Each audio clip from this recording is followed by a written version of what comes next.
Hello everyone, आज हम पढ़ेंगे प्रोजेक्टाइल मोशन। अब प्रोजेक्टाइल मोशन से एक क्वेश्चन हर साल आता ही आता है। ये बहुत ही इजी चैप्टर है, बिल्कुल ही फॉर्मूला बेस्ड है। एक बार इसके बेसिक्स सीख गए फिर उसके बाद आप टफ क्वेश्चंस भी कर सकते हैं। मुझे मेरे एक स्टूडेंट ने बोला कि मैम आप सिर्फ इजी क्वेश्चंस कराते हो, आप टफ क्वेश्चंस नहीं कराते हो, आप तो बिल्कुल ही बेसिक्स बताते हो, बस आप अच्छे रैंक लायक क्वेश्चंस नहीं कराते हो। तो अब मुझे एक बात बताओ, मैं अभी ये जो सीरीज शुरू की है मैंने इसलिए किया ताकि आपकी फिजिक्स का बेसिक एक बार क्लियर हो जाए। तो अब सोचो, अगर तुम्हारे बेसिक्स ही नहीं क्लियर है तो तुम क्या टफ क्वेश्चंस करोगे और क्या इजी क्वेश्चंस करोगे। अब ये चीज तो आप मानते हो ना कि हर चीज की शुरुआत इजी चीजों से की जाती है। कि ये नहीं कि तुम्हें शुरू में ही, जब तुमने शुरू में चलना सीखा था तो ऐसा तो है था नहीं कि तुम्हें दौड़ने को बोला गया था। सबसे पहले तो तुम्हें चलना सीखा ना, धीरे धीरे उंगली पकड़। तो वही मैं सिखा रही हूँ कि सबसे पहले मैं तुम्हें बेसिक कराना सिखा रही हूँ। एक बार फिजिक्स के क्वेश्चन थोड़े तुमसे लगने शुरू हो जाए, बेसिक्स लगना शुरू हो जाए ना, उसके बाद टफ क्वेश्चन तो तुम अपने आप ही कर ले जाओगे। अगर एक बार इजी चीजें हो जाती है ना, एक बार समझ आते हैं, दिमाग में घुस जाता है, उसके बाद टफ चीजें अपने आप कवर हो जाती है। तो मैं एक बार पूरी फिजिक्स की सीरीज में आपको इजी जितना हो सकेगा वो कराऊंगी ताकि आपको फिजिक्स समझ आने लगे, बेसिक्स क्लियर हो। तो ये इसीलिए मैं आपको इजी क्वेश्चंस कराती हूँ। अगर टफ क्वेश्चंस करने का इतना शौक है तो मैं आगे से टफ क्वेश्चंस भी आपको करा सकती हूँ, बट वो अभी मैं नहीं कराऊंगी क्योंकि मैं चाहती हूँ आपके पहले बेसिक्स क्लियर हो। फिर जो उसके बाद हम जो वन शॉट शुरू करेंगे उसमें हम करेंगे सारे रैंक बूस्टर क्वेश्चंस। अभी तो फिजिक्स बूस्टर कोर्स है ये, आपके फिजिक्स के सिर्फ कॉन्सेप्ट बूस्ट कराऊंगी। मैं आपको समझाऊंगी कि इस तरीके से क्वेश्चंस को अप्रोच करते हैं, किस तरीके से क्वेश्चंस लगाते हैं। तो ये नहीं है कि पहले टफ क्वेश्चंस पे पहुंचे कि चलो रैंक लेकर आएंगे। रैंक लाने से पहले उस कंपटीशन में स्टैंड करना सीखो कि तुम इतने काबिल होगे, उस कंपटीशन में स्टैंड कर रहे हो। उस कंपटीशन में तुम ये बोल सकते हो कि हाँ फिजिक्स के कॉन्सेप्ट्स आते हैं, मैं क्वेश्चंस लगा सकती हूँ, लगा सकता हूँ, ये बोलना सीख जाओ तुम। अभी तुम्हें क्वेश्चंस ही नहीं लग रहे हैं, तुम्हें क्वेश्चंस ही नहीं लगाने आ रहे हैं, अप्रोच ही नहीं आ रहा है, अप्रोच कैसे आएगा? सीधे तो टफ क्वेश्चन पे पहुंच जाते हो, रैंक लाएंगे। रैंक तुम्हारे दिमाग में है, पहले ये नहीं तुम्हें दिख रहा है कि तुम पहले बेसिक्स कर लो, बेसिक्स के क्वेश्चंस लगाना सीख जाओ, उसके बाद टफ क्वेश्चन से एक बार इंटरेस्ट बन गया ना फिजिक्स में, उसके बाद सारे क्वेश्चंस अपने आप लगते हैं। चीज समझो कि पहले टफ क्वेश्चंस पे नहीं दौड़ना है, पहले बेसिक सीखना है, इजी क्वेश्चंस लगाने हैं, फिर टफ क्वेश्चंस पे जाना है। चलो प्रोजेक्टाइल शुरू करते हैं। अब देखो, सबसे पहले समझो हमने 1D पढ़ा, मोशन इन स्ट्रेट लाइन। जब वेलोसिटी और एक्सेलरेशन एक ही डायरेक्शन में होता है, इनके बीच का एंगल कितना बनता है? 0 डिग्री। और अब वेलोसिटी और एक्सेलरेशन दोनों ऑपोजिट डायरेक्शन में 180 डिग्री। तो जब 0 और 180 स्ट्रेट लाइन में मोशन हो रहा है या फिर 0 और 180 डिग्री एंगल बन रहा है दोनों के बीच में, तो हमारा कौन सा मोशन होगा? 1D motion. अब जब कोई भी रैंडम एंगल बन रहा है, नहीं पता थीटा एंगल है, कोई भी रैंडम एंगल है, तो वो बन रहा है 2D मोशन, जिसके अंदर हमारा प्रोजेक्टाइल आता है। और जब 90 डिग्री का एंगल बन जाता है एक्सेलरेशन और वेलोसिटी के बीच में, तो उसमें हमारा कौन सा आता है? Circular motion. तो एक बार ये भी क्वेश्चन आ गया था। अब देखो प्रोजेक्टाइल मोशन में क्या होता है कि जो वेलोसिटी और एक्सेलरेशन होता है ना, उसके बीच में कोई भी रैंडम एंगल होता है, कुछ भी दे सकते हैं। और जो एक्सेलरेशन होता है वो कांस्टेंट होता है, ये चीज याद रखना। इसमें एक्सेलरेशन क्या होता है? कांस्टेंट होता है। तो मैं क्या करती हूँ, यहाँ पे कोई भी ऑब्जेक्ट को इस तरीके से v वेलोसिटी से फेंकती हूँ। ये वेलोसिटी क्या है? ये है वेलोसिटी ऑफ प्रोजेक्टाइल, ठीक है। और इसमें एक्सेलरेशन कितना लगता है? g लगता है। क्योंकि देखो बॉल क्या करेगी, यहाँ से ऊपर जाएगी, ऊपर जाएगी, ऊपर जाएगी, और इधर से नीचे की तरफ आ जाएगी। तो नीचे कौन खींच रहा है इसको? अर्थ खींच रही है ऑब्वियसली। तो यहाँ पे कौन सा लगता है? एक्सेलरेशन ड्यू टू ग्रेविटी, जिसकी वैल्यू कितनी होती है? 9.8 मीटर पर सेकेंड स्क्वायर या फिर 10 मीटर पर सेकेंड स्क्वायर। किसी भी ऑब्जेक्ट को मैंने इस तरीके से v वेलोसिटी से फेंका तो ये एंगल बना, इसको क्या बोलती हूँ? ये जो angle with the x axis हमारा जो बन रहा है, इसको बोलते हैं एंगल ऑफ प्रोजेक्शन। और ये जो जिस वेलोसिटी से मैंने उस ऑब्जेक्ट को थ्रो किया है, उस वेलोसिटी को बोलते हैं वेलोसिटी ऑफ प्रोजेक्शन। प्रोजेक्शन का मतलब इंग्लिश टर्म है, प्रोजेक्शन का मतलब होता है किसी भी चीज को प्रोजेक्ट करना, फेंकना। अब जो प्रोजेक्टाइल मोशन होता है वो हमारा combination of vertical and horizontal motion होता है। जो बॉल होता है, देखो खुद से इमेजिनेशन करना सीखो कि देखो इसमें जो बॉल है वो आगे भी बढ़ रही है, देखो हॉरिजॉन्टल मोशन भी हो रहा है और ऊपर भी जा रही है। दिख रहा है कि वो बॉल जो हमने फेंकी वो आगे भी बढ़ी, हमने इस पॉइंट से फेंकी बट वो इस पॉइंट पे पहुंच गई, आगे बढ़ी, एंड ऊपर भी गई। देखो ऊपर भी गई है, नीचे भी आई। तो वर्टिकल मोशन मतलब ऊपर नीचे का मोशन भी हो रहा है, हॉरिजॉन्टल मतलब आगे पीछे का भी मोशन हो रहा है। तो दोनों का कॉम्बो है, मतलब ये दो एक्सिस में चल रहा है, इसलिए 2D मोशन के अंदर आता है, 2D फिजिक्स के अंदर आता है, इसलिए मैं इसको क्या बोलते हैं? 2D motion. ये जो प्रोजेक्टाइल मोशन है दोनों का कॉम्बिनेशन है। तो हमें हॉरिजॉन्टल अलग से पढ़ना होता है, वर्टिकल अलग से पढ़ना होता है, फिर उन दोनों को मिक्स करते हैं, प्रोजेक्टाइल बन जाता है। अब देखो कोई भी ऑब्जेक्ट है, उसको मैंने इस थीटा एंगल से फेंक, angle of projection, velocity of projectile. अब हम क्या करते हैं, वेक्टर्स में आपने सीखा होगा कि कभी भी इस तरीके से थीटा होता है तो हम उसके कंपोनेंट्स ले लेते हैं। नहीं सीखा तो भी सिखा देती हूँ। इस तरीके से थीटा होता है, एक्स एक्सिस की तरफ, ये एक्स एक्सिस होता है, वाई एक्सिस होता है। तो हम क्या करते हैं, इसके कॉम्पोनेंट स्प्लिट कर देते हैं। तो जो एक्स एक्सिस में कॉम्पोनेंट आता है जो थीटा के साथ होता है वो आता है कोस थीटा। ये वेलोसिटी आ गई और ये कोस थीटा। और जो इस थीटा से दूर होता है वाई एक्सिस में जो आ गया, ये आ गया वी साइन थीटा। अब जरूरी नहीं है हमेशा एक्स एक्सिस में वी कोस थीटा आएगा, नहीं, इससे आपको नहीं देखना, आपको किससे देखना है, जिससे थीटा अटैच होता है उधर आता है कोस थीटा, और जो थीटा से दूर होता है उधर आता है साइन थीटा। तो याद रखना। और जो वेलोसिटी है कहाँ से, बीच से। तो इसके देखो कंपोनेंट्स कर दिए। जो एक्स एक्सिस की तरफ थीटा के साथ अटैच था वो वी कोस थीटा, और जो थीटा से दूर था वो कितना आ गया, वी साइन थीटा। और एक्सेलरेशन माइनस जी लग रहा है क्योंकि डाउनवर्ड लग रहा है नीचे की तरफ। और ये देखो हम इस पॉइंट पे थे और जब मैंने बॉल को फेंका वो दूर जाके गिरी बी पॉइंट पे। तो इस जो बॉल ने डिस्टेंस कवर किया ए से लेके बी तक, जो हॉरिजॉन्टल डिस्टेंस कवर किया ना इसने, उसको हम बोलते हैं रेंज। देखो हॉरिजॉन्टल डिस्टेंस, ये याद रखना। अब हॉरिजॉन्टल मोशन में क्या हो रहा है, एक्सेलरेशन 0 है, याद रखना। पढ़ाया है ये मैंने वनडे में कि जब एक्सेलरेशन 0 होता है तो वेलोसिटी क्या होती है, कांस्टेंट। और हमारी जो हॉरिजॉन्टल मोशन है उसकी वेलोसिटी कितनी है, वी कोस थीटा। अब इसमें देखो ये वाली इक्वेशन हमने पढ़ाई है। अब यहाँ पे एक्सेलरेशन पूरा 0, तो ये वाला होल टर्म क्या हो जाएगा, 0। तो s is equal to u t बना। तो अब ये जो s होता है हॉरिजॉन्टल डिस्टेंस में क्या कहलाती है, रेंज कहलाती है, ठीक है। और यहाँ पे जो वेलोसिटी ले रहे हैं वो एक्स एक्सिस की ले रहे हैं, क्योंकि अभी हम हॉरिजॉन्टल मोशन की बात कर रहे हैं जो कि एक्स एक्सिस के ऊपर हो रहा है। तो v x into t, v x कितना है, v cos theta into t. T क्या है यहाँ पे, टाइम ऑफ फ्लाइट, मतलब जितनी देर ऑब्जेक्ट हवा में रही, ऊपर है नीचे जाते टाइम, तो उसको बोलते हैं टाइम ऑफ फ्लाइट। तो ये एक रेंज का एक फॉर्मूला तुम्हारे पास बन गया, v cos theta into t, इसको याद रखना।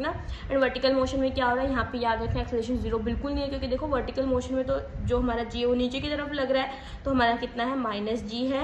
एंड वेलोसिटी कितनी है, वी साइन थीटा, जो कि कांस्टेंट नहीं है, और एक्सेलरेशन क्या है, 0 नहीं है। अब जैसे हमारे पास ये क्वेश्चन गिवन है, वेलोसिटी ऑफ प्रोजेक्शन कितनी है, 10 metre per second, angle of projection 60 degree और time taken to reach the ground is 3 second. अब इन्होंने बोला है फाइंड रेंज। तो रेंज का अभी तक एक ही फॉर्मूला पढ़ रहा है हमने, सब कुछ फॉर्मूला बेस्ड इस चैप्टर में। तो v cos theta into t. अब v हमारा कितना है, 10, कोस 60 हमारा कितना होता है, खुद सोच के बताना, 1/2। एंड हमारा t कितना गिवन है इन्होंने, 3 सेकेंड। तो कितना आंसर आया, 15 मीटर। रेंज है, लेंथ है, तो 15 मीटर। अब सिमिलर ये क्वेश्चन है, बस थोड़ा सा अलग है। इन्होंने बोल दिया, इन्होंने लास्ट टाइम क्या किया था, time taken to reach the ground इन्होंने बोल दिया था 3 सेकेंड। इस बार इन्होंने बोला कि मैक्सिमम हाइट तक टाइम कितना ले रहा है, 2 सेकेंड। अब आपको मैंने प्रीवियस चैप्टर में बताया जितना टाइम ऊपर जाने को लेगा उतना ही टाइम नीचे आने को लेगा। तो अगर ऊपर जाने को 2 सेकेंड लिया तो नीचे आने को भी कितना लेगा, 2 सेकेंड। तो टोटल टाइम ऑफ फ्लाइट कितना हुआ हमारे पास, 4 सेकेंड। तो सीधा क्वेश्चन पढ़ते 2 सेकेंड मत रख देना। तो अब इसमें टी की जगह तुम क्या रख दोगे, 4 सेकेंड। तो बाकी तो पूरा सब कुछ सेम है, एक बार खुद से ट्राई करना। अब देखो मैं तुम्हें प्रोजेक्टाइल का बेसिक फंडा समझाती हूँ। देखो अगर कोई ऑब्जेक्ट है उसको मैंने इस तरीके से फेंका थीटा एंगल से, ये 10 है, मान लेते हैं कि जो एक्स एक्सिस में वेलोसिटी है वो 10 है एंड जो वाई एक्सिस में वो 6 है। अब थोड़ा सा ऊपर गया। अब हमेशा याद रखना ये वेलोसिटी होती है कांस्टेंट, क्योंकि इसका एक्सेलरेशन 0 होता है, इसका नहीं होता, ये कीप्स ऑन चेंजिंग, क्योंकि इसका जो एक्सेलरेशन होता है वो जी बदल लगता है। इसका जो एक्सेलरेशन है वो कांस्टेंट, जो इसका एक्सेलरेशन है वो 0 नहीं होता, कितना होता है, जी होता है। अब ये 6 है, अब थोड़ा सा ऊपर गए, अब ये तो कांस्टेंट रहेगी, 10 ही रहेगी। ये कितना हो जाएगा, थोड़ी कम हो जाएगी, मान लेते हैं 3 हो गई। और थोड़ा ऊपर गया 10 एंड 1, और अब यहाँ पे ऊपर पहुंचते पहुंचते हमारा थीटा 0 हो गया। तो जो ये वेलोसिटी होती है वाई एक्सिस की, ये भी 0 हो गई। सिर्फ हमारे पास क्या बची, एक्स एक्सिस की वेलोसिटी बची 10। अब ये पार्टिकल देखो, इसमें क्या हुआ कि जैसे जैसे ऊपर गए हमारे पास क्या हुआ, थीटा कम हुआ, वर्टिकल वेलोसिटी कम हुई, हॉरिजॉन्टल वेलोसिटी सेम रही। तो इसकी वजह से टोटल वेलोसिटी जो थी वो क्या हुई, डिक्रीज हो गई, ये याद रखना। फिर उसके बाद जैसे जैसे हम नीचे आते हैं, तो नीचे आते हैं तो सेम वाला पैटर्न रिपीट होगा। पहले क्या था, 6, 3, 1 था, सेम पैटर्न रिपीट होगा, वेलोसिटी बढ़ेगी। फिर उसके बाद होगा, देखो वापस से 1 हुआ, इधर साइड हमारा क्या था, जब ऊपर जाए थे 1 था, अब इधर साइड आया वापस से 3 हुआ, इधर भी हमारा क्या था 3, और फिर सब हमने सबसे पहले ऊपर फेंकी थी तब हमारा कितना था 6, वापस से 6 हो गया। ये तो देखो हर पूरे मोशन में ये क्या हो रही है, 10 रही है। और याद रखना मैक्सिमम हाइट पे आते ही वेलोसिटी वाई एक्सिस वाली क्या हो गई, 0 हो गई है, और एक्स एक्सिस वाली तो चेंज ही नहीं हो। तो ये चीज़, ये पैटर्न याद रखना। जैसे जैसे ऊपर जाते हैं वेलोसिटी कम होती जाती है, नीचे आते हैं वेलोसिटी बढ़ जाती है, हॉरिजॉन्टल वाली सेम होती है। और ये पैटर्न सेम रिपीट होता है, जैसे जैसे ऊपर जाते हैं जो पैटर्न ऊपर जाने में होता है वही पैटर्न नीचे आने में होता है। ये क्वेश्चन आता है बहुत बार एग्जाम में कि जब इनिशियल वेलोसिटी फेंकी थी एक्स एक्सिस में कितनी थी, 2 मीटर पर सेकेंड था। आई कैप मतलब एक्स एक्सिस, जे कैप मतलब वाई एक्सिस, तो वाई एक्सिस की वेलोसिटी हमारी कितनी थी, 3 थी। अब इन्होंने पूछा कि यहाँ पे वेलोसिटी बता दो। अब एक चीज तो क्लियर है कि जो एक्स एक्सिस की वेलोसिटी होती है वो कभी भी चेंज नहीं होती, सेम रहती, तो 2i कैप ही रहेगी। पर जो देखो y एक्सिस की वेलोसिटी उसकी डायरेक्शन बदल जाती है नीचे की। पहले देखो मैं ऊपर ऊपर बना रही थी ना, और जैसे जैसे नीचे आने लगे तो नीचे की तरफ वेलोसिटी हुई तो उसकी सिर्फ डायरेक्शन बदल जाती है, इसलिए साइन बदल जाएगा। तो ऐसे क्वेश्चन को ये हमारा आंसर आ गया। वेलोसिटी कितनी हो गई 2i cap minus 3j cap, क्या हुआ सिर्फ साइन बदला, -3 हो गया। तो इंपॉर्टेंट है, याद रखना। ये क्वेश्चन है तुम्हारे पास, initial velocity 10 metre per second है, थीटा 60 है, आफ्टर सम टाइम वेलोसिटी पूछी है, जब थीटा 30 डिग्री हो गया है तो वेलोसिटी पूछी है। कैसे करोगे, बस की स्टार्टिंग में हम इसका सबसे पहले हम कॉम्पोनेंट कर लेते हैं। ये होगी हमारी v cos थीटा, कितनी होगी 10 इंटू cos 60 कितना होता है 1/2, कितनी होगी 5। ये हमारा हो गया v sin थीटा, जिसके अभी हमें नीड नहीं है। ऊपर जाके तो ये 5 ही रहेगी क्योंकि v cos थीटा कभी चेंज नहीं होती है, ठीक है। तो अब ये दोनों वेलोसिटी हमारी क्या रहने वाली है, सेम रहने वाली है। तो v cos 60 is equal to v cos, इस तरीके से लिख सकती हूँ क्योंकि कभी भी हॉरिजॉन्टल वेलोसिटी चेंज नहीं होता, हमें ये v निकालना है 30 वाला v। तो यहाँ पे मैं v मुझे पता है 10 है, cos 60 कितना होता है 1/2, यहाँ पे v है, एंड cos 30 कितना होता है √3/2। तो क्या अब यहाँ से मैं v नहीं निकाल सकती, तो ये 2 से 2 कैंसिल आउट हो गया, 10 √3 आंसर आया। बट हम √3 नीचे नहीं छोड़ते हैं, इस तरीके से √3 कर लेते हैं। तो आंसर कितना आया √3/10 √3/3। ऑप्शन या तो इस फॉर्म में भी हो सकता है 10/√3, या इस फॉर्म में भी हो सकते हैं, तो ये देख लेना किस फॉर्म में है। बात है टाइम ऑफ फ्लाइट पे, मैं भी बताया टाइम ऑफ फ्लाइट क्या होती है, इतनी देर ऑब्जेक्ट हवा में रहती है उसको हम टाइम ऑफ फ्लाइट बोलते हैं। v cos theta v sin theta इस तरीके से कंपोनेंट करते हैं, ऊपर जाके वेलोसिटी 0 हो जाती है। तो टाइम ऑफ फ्लाइट का फॉर्मूला अच्छे से याद रखो, 2u sin थीटा अपॉन में g। उसके बाद देखो रेंज में हमने ये t लिया था ना, और ये वाला फॉर्मूला हम पहले ही पढ़ चुके हैं, t लिया था। अब यहाँ पे टाइम ऑफ फ्लाइट का पूरा फॉर्मूला रख सकते हैं, तो हमारे पास ये रेंज का एक और फॉर्मूला बन के आ गया, ये वाला। मैक्सिमम हाइट क्या होती है, तो वही मैक्सिमम हाइट ऑब्जेक्ट की ये वाली, यहाँ पे हमारी वेलोसिटी 0 हो जाती है, मैक्सिमम हवा में होता है और उसके बाद वो नीचे आना शुरू करता है, वो मैक्सिमम हाइट होती है। क्या फॉर्मूला होता है u² sin² थीटा अपॉन में 2g। और रेंज में आपको बता चुकी हूँ, मैक्सिमम हॉरिजॉन्टल डिस्टेंस कवर करता है उसको हम रेंज बोलते हैं। तो रेंज का क्या फॉर्मूला होता है, तो ये फॉर्मूला होता है 2u sin थीटा अपॉन में u cos थीटा अपॉन में g। अब देखो एक ही फॉर्मूला याद करना, बाकी सारे फॉर्मूले सिमिलर है। u sin थीटा हमारा क्या होता है, हमारी y में वेलोसिटी, u cos थीटा कितना होता है x में वेलोसिटी, तो किसको मैं ऐसे भी लिख सकती हूँ। अब हमारे पास एक और फॉर्मूला होता है u² sin theta into cos theta. अब 2 sin theta into cos theta हमारे पास एक आइडेंटिटी होती है sin 2 थीटा, उसकी फॉर्म में भी लिख सकते हैं। तो ये एक और आ गया, तो इसको याद रखना है, आइडेंटिटी इंपॉर्टेंट है, इसको याद कर लेना। अब रेंज मैक्सिमम कब होती है, तो रेंज 45 डिग्री पे मैक्सिमम होती है, और रेंज बराबर होने की भी एक कंडीशन होती है। तो कभी भी किसी ऑब्जेक्ट को फेंका, इसको θ1 से इसको θ2 से फेंका, और अगर इन दोनों का सम 90 डिग्री आया, मतलब ये दोनों जो एंगल्स है कॉम्प्लीमेंट्री एंगल्स हुए। कॉम्प्लीमेंट्री एंगल्स का मतलब क्या होता है, इन दोनों का जो सम है वो 90 डिग्री हुआ, तो तब हमारी रेंज क्या हो जाएगी, बराबर हो जाएगी। याद रखना। और मैक्सिमम रेंज कब होती है 45 डिग्री। तो ये दोनों अलग अलग चीजें, वो रेंज मैक्सिमम है 45 डिग्री, और ये 90 डिग्री क्या है हमारे पास, बराबर रेंज होगी दोनों ऑब्जेक्ट्स की। तो देखो ये वाला क्वेश्चन है कि एक प्रोजेक्टाइल है जिसको हमने 45 प्लस थीटा से फेंका है, वेलोसिटी कितनी है v। अब हमें दूसरा पार्टिकल फेंकना है सेम वेलोसिटी से, उनकी सच दैट उन दोनों की रेंज सेम रहे, कांस्टेंट रहे, r1 is equal to r2 रहे। तो हम किस थीटा से फेंके कि वेलोसिटी भी सेम रहे, तो θ2 पूछा है। तो अगर एक 45 प्लस थीटा है तो हमें क्या करना है, हमें एट द एंड थीटा को 90 लेकर आना है। तो क्या एक 45 माइनस थीटा कर दूं। अब देखो इन दोनों को ऐड करके देखो, 45 प्लस थीटा माइनस थीटा, ये तो कैंसिल आउट हो गया, आंसर क्या आ गया 90। अब 90 आया कॉम्प्लीमेंट्री एंगल्स, कॉम्प्लीमेंट्री एंगल्स मतलब रेंज बराबर। तो इस तरीके से इन क्वेश्चन को सोल्व करते हैं। अब ये क्वेश्चन पूछे कि मैक्सिमम हाइट और रेंज बराबर है, तो थीटा बता दो। रेंज का फॉर्मूला क्या होता है, अभी पढ़ाया, u², कोई भी फॉर्मूला लिख सकते हो, sin 2 थीटा लिख लेती हूँ अपॉन में g, और मैक्सिमम हाइट का u² sin² थीटा अपॉन में 2g। u² कैंसिल आउट हो रहा है, हमारा g कैंसिल आउट हो रहा है, तो उनको कैंसिल आउट किया, फिर इसको मैं एक्सपैंड कर लेती हूँ। क्या होगा, sin थीटा cos थीटा, और इधर क्या हो गया sin² 2। ठीक है। अब एक साइन, इसमें 2 स्क्वायर है, साइन 2 साइन है, तो एक साइन से एक साइन कैंसिल आउट हो गया। ये क्या हो गया 4 cos theta is equal to sine theta. ठीक है। साइन थीटा अपॉन में cos थीटा क्या होता है tan थीटा। ये क्या आ गया हमारा tan थीटा। अब हमें क्या निकालना है, थीटा निकालना है, तो ये आ गया 4 अपॉन में tan, एंड 1/10 क्या होता है कोट, कैंसिल आ गया। इस फॉर्म में भी ऑप्शन देख के रख सकते हैं या फिर इस फॉर्म में भी दे रख सकते हैं, तो जो भी हो वो देख लेना। उसके बाद देखो ये वाला तुम्हें इस तरीके से देके रखा है, मैं तुम्हें कॉन्सेप्ट बताती हूँ। तुम्हें 2i कैप और 4j कैप वेलोसिटी देके रखी है, रेंज पूछी है, hmax भी और टाइम ऑफ फ्लाइट भी पूछा है। तो देखो ना ux हमें देके रखा है 2 एंड uy हमें देके रखा है 4। इससे मैं रेंज नहीं निकाल सकती, कौन सा 2ux uy अपॉन में g वाला फॉर्मूला। क्या मैक्सिमम हाइट नहीं निकाल सकती, u square sine square theta upon में g है ना। तो इसको देखो ना इस तरीके से लिख सकते हो, u साइन थीटा होल का स्क्वायर अपॉन में g। तो ये u साइन थीटा होल क्या है हमारा, uy का स्क्वायर अपॉन में g, इस तरीके से। तो इससे क्या तुम टाइम ऑफ फ्लाइट भी नहीं निकाल सकते। क्या फॉर्मूला होता है हमारे पास टाइम ऑफ फ्लाइट का, 2u साइन थीटा अपॉन में g। तो ये u साइन थीटा क्या है, ये है हमारी y वाली वेलोसिटी। तो क्या इससे मेरी तीनों चीजें निकल सकती, इजी था। अब ये क्वेश्चन देखो, इन्होंने देखो यहाँ पे इतना मोमेंटम दे दिया, कितना mv दिया है, पूरा नहीं देंगे करके तुम्हें खुद से सोल्व करना पड़ेगा।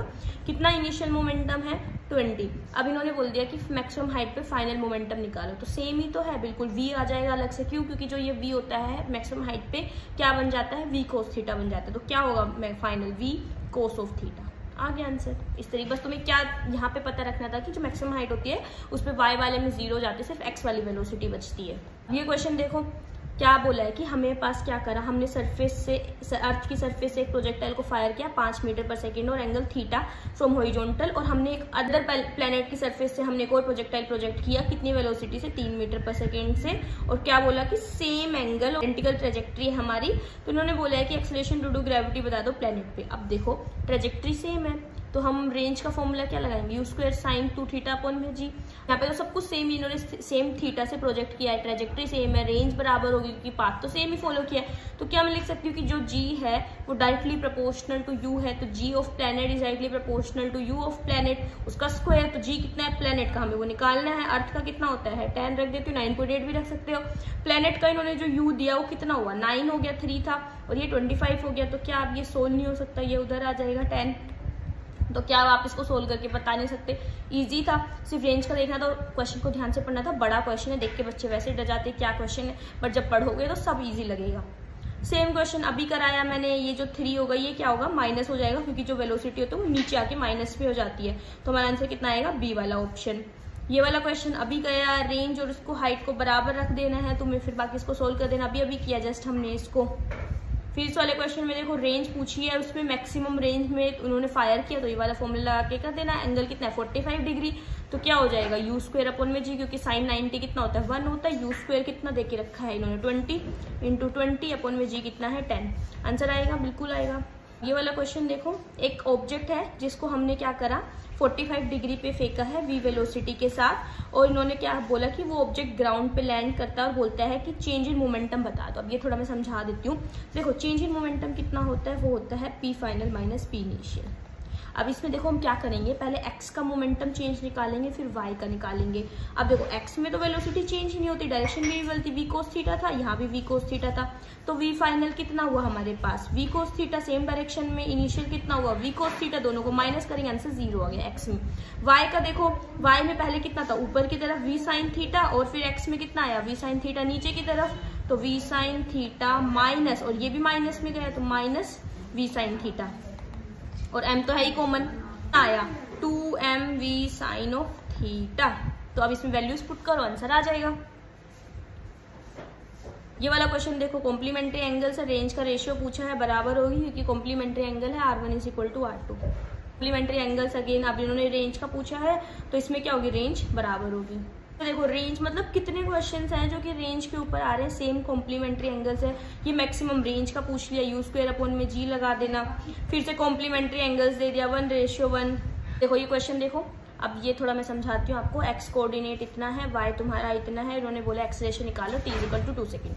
अब देखो इन्होंने क्या करा, sx दे दिया, मतलब x डायरेक्शन में डिस्प्लेसमेंट दे दी 5t माइनस 2t।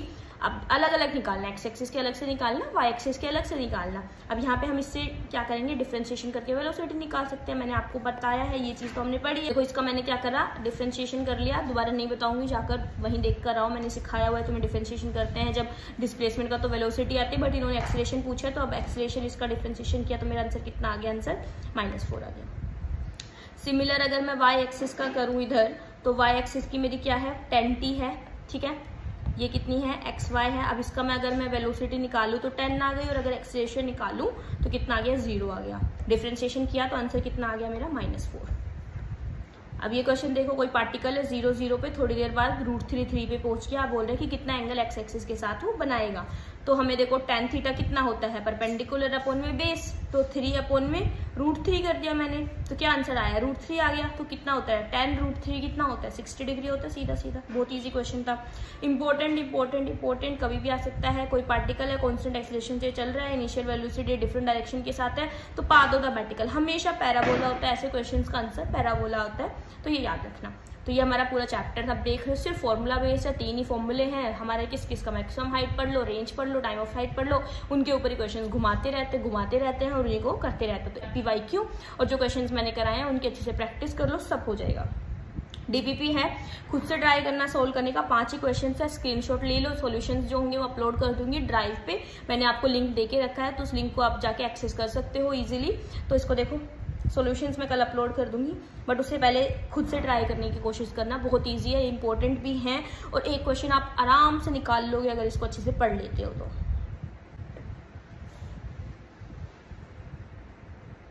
स्क्रीनशॉट ले लो अभी इनका।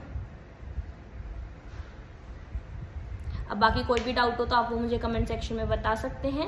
ये चैप्टर बहुत ईजी है, तो प्लीज कर लेना, और बेसिक से ही उठाने का ट्राई करो। टफ क्वेश्चन अभी मत करो। एक बार फिजिक्स के बेसिक्स आ गए, टफ क्वेश्चन अपने आप लगने शुरू हो जाएंगे।